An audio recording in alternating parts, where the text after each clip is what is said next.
verses 6 to 8. ஆறாவது வசனத்திலிருந்து எட்டாவது வசனம் வரைக்கும் வந்தால் Apostle Paul is saying, அப்போஸ்தலனாகிய பவுல் சொல்லுகிறார், stand firm, விசுவாசத்திலே உறுதியாய் தரித்திருங்கள், because God has given you a purpose to live in this world. ஏனென்றால் இந்த உலகத்திலே வாழும்படிக்கான ஒரு நோக்கத்தை ஆண்டவர் உங்களுக்கு அருளி இருக்கிறார். What is Paul saying here? இங்கே பவுல் என்ன சொல்லுகிறார்? I planted, நான் நட்டேன், Apollos watered, அப்போலோ நீர் பாய்ச்சினான், but God gave the growth. தேவனே விளையச் செய்தார். Two things that Paul is saying. Pavul இங்கே இரண்டு காரியங்களை சொல்லுகிறார். The purpose why you and I we are kept in this world is to do two things.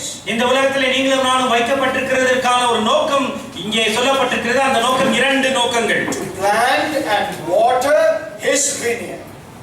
நட்டவும் நீர் பாய்ச்சவும், அவருடைய திராட்சை தோட்டத்திலே நட்டவும் நீர் பாய்ச்சவும் தானே நீங்களும் நானும் வைக்கப்பட்டிருக்கிறோம். Look at verse 8. எட்டாவது வசனத்தை பாருங்கள். He who plants, நடுகிறவனும் he who waters, நீர் பாய்ச்சுகிறவனும் are one. ஒன்றாய் இருக்கிறார்கள். Each will receive his wages according to his labor. அவனவன் தன் தன் வேலைக்கு தக்கதாய் கூலியை பெறுவான். Two things you need to do. நாம் இரண்டு காரியங்களை செய்ய வேண்டும். Plant, நாம் நட வேண்டும், water, அதற்கு நீர் பாய்ச்ச வேண்டும், the Lord's vineyard.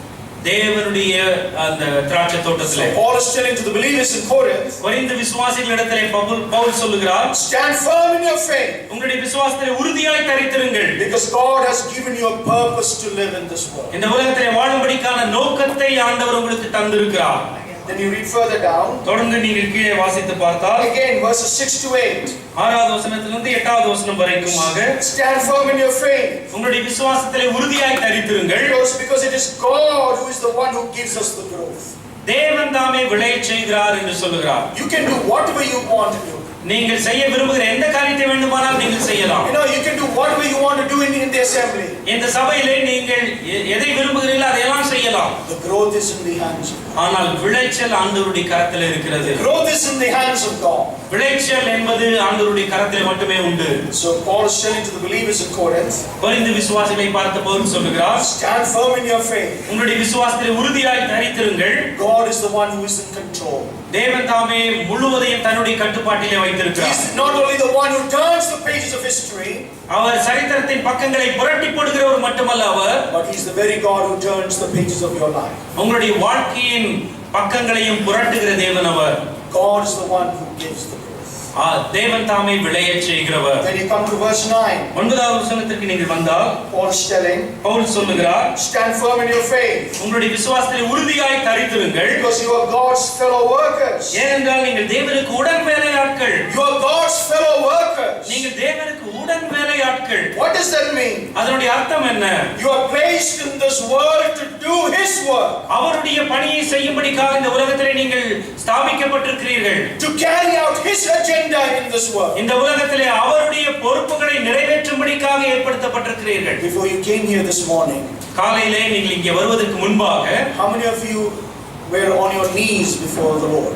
ஆண்டவருக்கு முன்பாக எத்தனை பேர் முழங்கால் படியிட்டு You இருந்தீர்கள்? said, Lord, what is your will for me in my life today? ஆண்டவரே, இன்றைக்கு என்னுடைய வாழ்க்கையிலே உம்முடைய சித்தம் என்ன என்று கேட்கும்படிக்காய் முழங்கால் படியிட்டவர்கள் எத்தனை பேர்? What do you want me to do with this life that you've given me today? ஆண்டவரே, நீர் எனக்கு இந்த நாளை கொடுத்திருக்க, என்னுடைய வாழ்க்கையிலே இந்த நாளை கொடுத்திருக்கிறீரே, இந்த நாளிலே நான் என்ன செய்ய வேண்டும் என்று விரும்புகிறேன். How many of you asked the Lord that way this morning? அந்த விதத்திலே உங்களில் எத்தனை பேர் இந்த காலை வேளையிலே ஜெபித்தீர்கள்? Paul is telling, அவர் சொல்லுகிறார், you are God's fellow workers, நீங்கள் தேவனுடைய உடன் வேலையாட்கள், placed in his vineyard to do his work. அவருடைய பணியை செய்யும்படிக்காக அவருடைய திராட்சை தோட்டத்திலே வைக்கப்பட்டவர்கள். But what is happening these days? ஆனால் இந்த நாட்களில் என்ன சம்பவித்துக் கொண்டிருக்கிறது? We are so busy doing things for ourselves. நமக்காகவே காரியங்களை செய்ய மிகுந்த அலுவல் மிக்கவர்களாய் இருக்கிறோம். We don't have time to do the things for God. தேவனுடைய வேலைகளை செய்வதற்கு நமக்கு நேரமே இல்லை. That's why we are failing in our Christian life. அதிநிமித்தமாக தான் நம்முடைய கிறிஸ்தவ வாழ்க்கையிலே நாம் தோல்வியடைந்து That's கொண்டிருக்கிறோம். why we don't see any fruit in our assembly. நம்முடைய சபைகளில் அதிநிமித்தமாக தான் கனிகளையே நாம் காண்பதில்லை. That's why the world is not accepting us. அதிநிமித்தமாக தான் உலகம் நம்மை ஏற்றுக்கொள்வதில்லை. Because we are not faithful with the work that God has entrusted to us. ஏனென்றால் தேவன் நம்முடைய கரங்களிலே ஒப்படைத்த அந்த பணியிலே நாம் உண்மை உள்ளவர்களாய் இருக்கவில்லை. So Paul is saying you are God's fellow worker. நீங்கள் தேவனுடைய உடன் வேலையாட்கள் என்று பவுல் சொல்லுகிறார். And in that same verse again, மறுபடியும் அதே வசனத்திலே சொல்லுகிறார், Paul is saying stand firm because you are God's field. நீங்கள் தேவனுடைய பண்ணையாய் இருக்கிறீர்கள், அதனாலே விசுவாசத்திலே உறுதியாய் You are His தரித்திருக்கிறீர்கள். vineyard. அவருடைய பண்ணை. What is Paul saying here? Pavul இங்கே என்ன சொல்லுகிறார்? You belong to Him. நீங்கள் அவருக்கு சொந்தமானவர்கள் என்று You don't சொல்லுகிறார். belong to yourself, you belong to Him. நீங்கள் உங்களுக்கு சொந்தமானவர்கள் அல்ல, அவருக்கு சொந்தமானவர்கள். That's why I keep on bringing this truth to you again and again. That's why there is a day coming where you are going to be accounted for. ஒரு நாள் வரப்போகிற அந்த நாளிலே உங்களுடைய எல்லா காரியத்தை குறித்து கணக்கு ஒப்புவிக்க வேண்டும். அதனாலே தான் திரும்ப திரும்ப இந்த காரியங்களை கொண்டு வந்து கொண்டே இருக்கிறார். You are still breathing. You are kept in this world to do His business. அவருடைய அந்த வேலையை செய்யும்படிக்காக நீங்கள் இந்த உலகத்திலே வைக்கப்பட்டிருக்கிறீர்கள். அதற்காகவே நீங்கள் சுவாசித்துக் கொண்டிருக்கிறீர்கள். You are God's field. நீங்கள் தேவனுடைய பண்ணை. And then you read in that same verse again. அதே வசனத்தில் திரும்பவும் வாசிக்கலாம். Stand firm in your faith because you are God's building. நீங்கள் உங்களுடைய விசுவாசத்திலே உறுதியாய் தரித்திருங்கள், ஏனென்றால் நீங்கள் தேவனுடைய மாளிகையாய் இருக்கிறீர்கள். A house belonging to God. தேவனுக்கு சொந்தமான ஒரு மாளிகை. That is why the author, the writer says it this way. அது நிமித்தமாக தான் அந்த ஆக்கியோன் இப்படியாக சொல்லுகிறார்.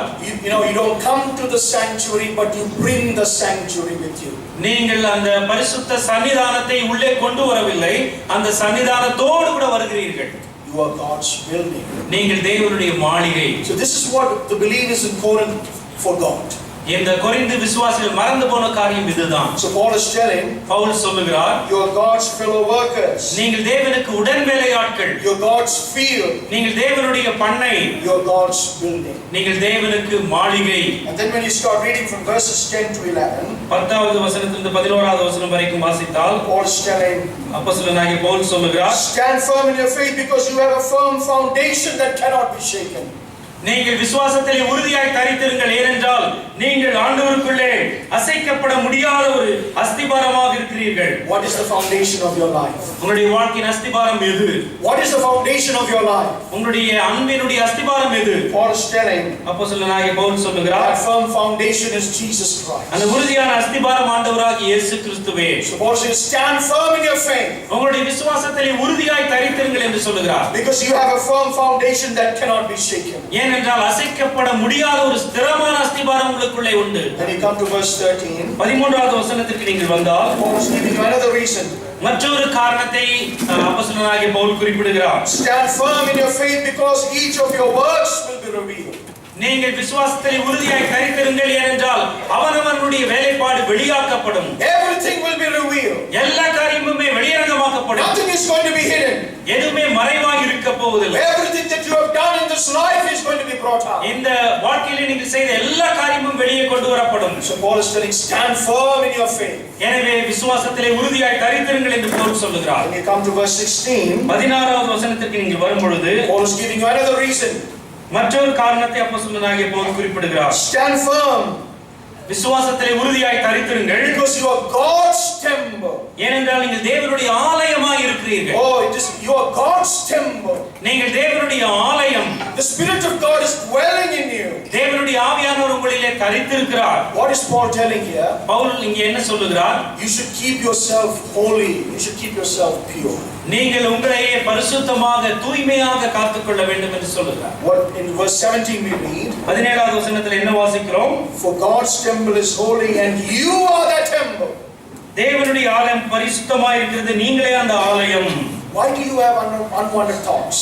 ஏன் தேவையில்லாத சிந்தனைகள் உங்களுக்குள்ளே வருகின்றன? Why you have unwanted desires? தேவையில்லாத ஆசைகள் ஏன் வருகின்றன? Why are you living an unwanted Christian life? தேவையற்ற ஒரு கிறிஸ்தவ வாழ்க்கை ஏன் வாழ்ந்து கொண்டிருக்கிறீர்கள்? Paul is telling you, Pavul சொல்லுகிறார், you are the temple of God. நீங்கள் தேவனுடைய ஆலயமாய் And இருக்கிறீர்கள். that temple is holy. அந்த ஆலயம் பரிசுத்தமாய் இருக்கிறது. What a powerful truth that Apostle Paul is bringing to the believers. Corinth விசுவாசிகள் முன்பாக அப்போஸ்தலனாகிய பவுல் எப்பேற்பட்ட வல்லமையான சத்தியங்களை கொண்டு வருகிறார். Then when you come to verse 20, 20வது வசனத்திற்கு நீங்கள் வந்தால் Paul is saying, stand firm in your faith because he knows all your thoughts. உங்களுடைய எல்லா சிந்தனைகளையும் அவர் அறிந்திருக்கிறபடியால் உங்களுடைய விசுவாசத்திலே உறுதியாய் தரித்திருங்கள். He knows all your thoughts. உங்களுடைய எல்லா சிந்தனைகளையும் அவர் அறிந்திருக்கிறார். Whether it is wise or foolish, every thought he knows. உங்களுடைய சிந்தனைகள் ஞானமுள்ளதாக இருக்கிறதோ அல்லது முட்டாள்தனமாக இருக்கிறதோ எல்லாவற்றையும் அவர் அறிந்திருக்கிறார். You can sit here. நீங்கள் இங்கே அமர்ந்திருக்கலாம். Many things might be running through your mind. உங்களுடைய மனதிலே பல காரியங்கள் ஓடிக்கொண்டிருக்கலாம். He knows it all. எல்லாவற்றையும் அவர் அறிந்திருக்கிறார். Oh, the first standing here doesn't know it.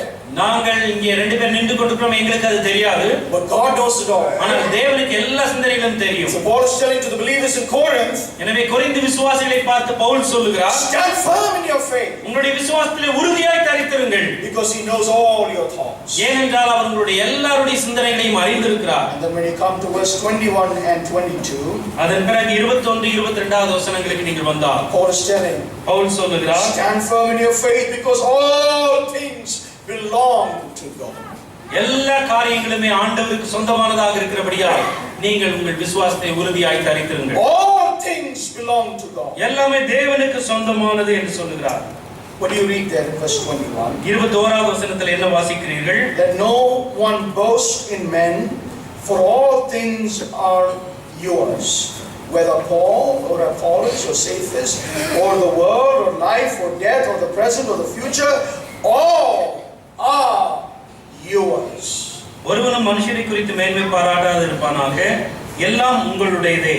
பவுலாகிலும் அப்பல்லோவாகிலும் கேபாவாகிலும் உலகமாகிலும் ஜீவனாகிலும் மரணமாகிலும் நிகழ்காரியங்களாகிலும் வரும் காரியங்களாகிலும் எல்லாம் உங்களுடையது என்று சொல்லுகிறார்.